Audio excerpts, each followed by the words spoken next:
Good afternoon, everyone.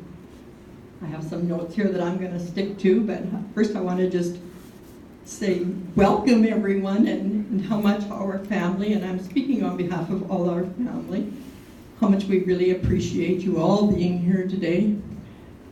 Her heart was big, and it was because of every one of you here. You filled her heart, and I'm sure she filled yours.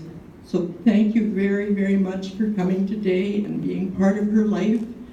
She loved this little town of Patricia, and you meant so much to her, all of you. You made a home for her in your community, and we all thank you for that, because we were far away. So back to the notes. On December 24th, 1950, as Danelle told you, a beautiful set of twins were born to Jack and Violet Zennert. Valerie Levon Zennert was born first. I was the second. My name is Velda Dalek, and I'm very touched and honored to share a few precious memories of my dear twin sister. Growing up in a large family with 10 siblings has many advantages. As told to me by my older siblings, when we were small, we got tons of love and attention. Everyone wanted to play with the twins. Valerie was born with many health issues and was often hospitalized or recovering. Mom was always there for her, and they had a very special mother-daughter bond like no other. In our younger years, of course, we all considered her Mommy's pet. But in later years, we were all so happy for them and their special closeness. It was heartwarming to see the love they shared.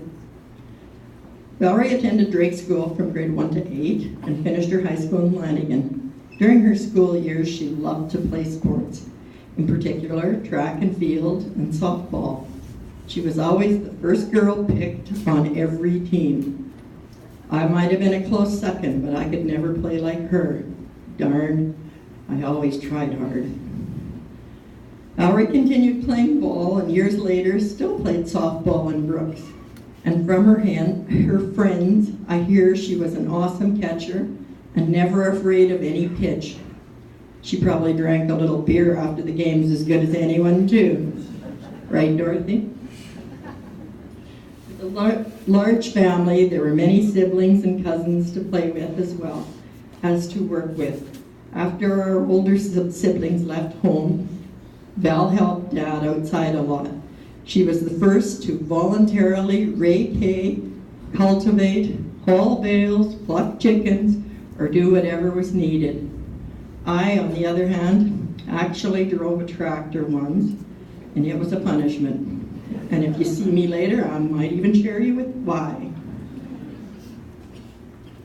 Val could often be heard heard above the putt-putt of our old McCormick, singing hymns at the top of her lungs. Singing was one of her biggest pastimes. She just loved to sing. Later in high school, Val started dating Clarence Klein. Val moved to Saskatoon in 1969 and found employment. In 1970, she married Clarence. Later that year, Darren was born. Darren, the baby that made her a mother, her favorite role in life. 2 years later, Chrissy was born. We laughed at her a lot about this pet name, but she was never offended. He was her Chrissy.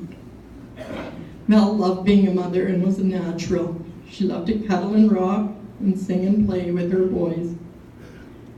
After the boys started school, she went to work. Val had a few jobs in Brooks, such as McLeod's, IGA, and she retired from Safeway.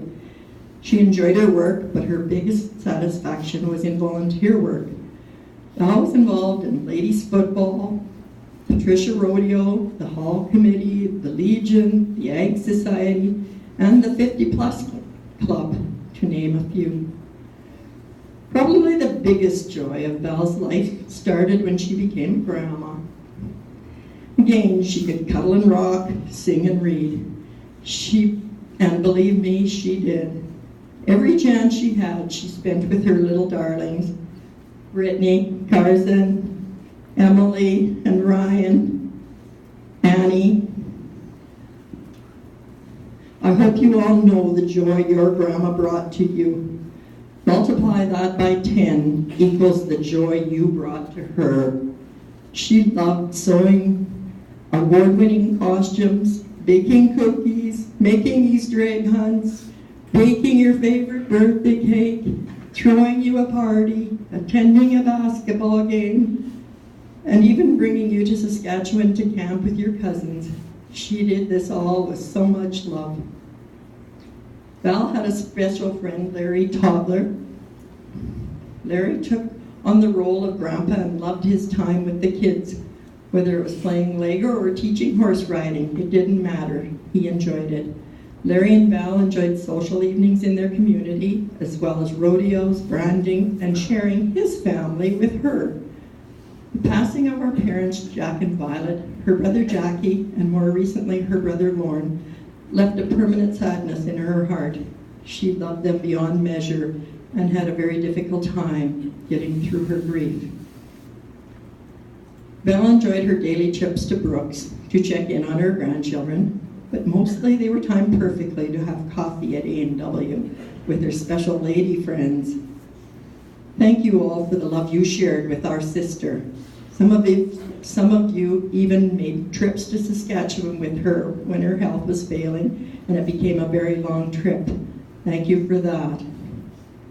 In recent years, Val's mobility had gotten much worse, and it became more difficult for her to get around.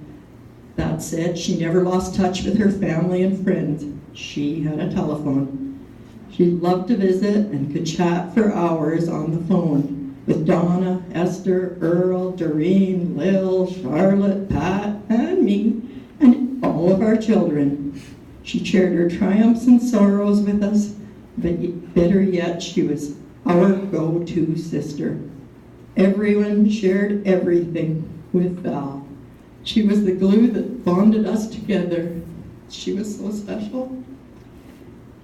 In summary of Val's life, I want to share with you a message of condolence we received from our cousin Glenda Fleming.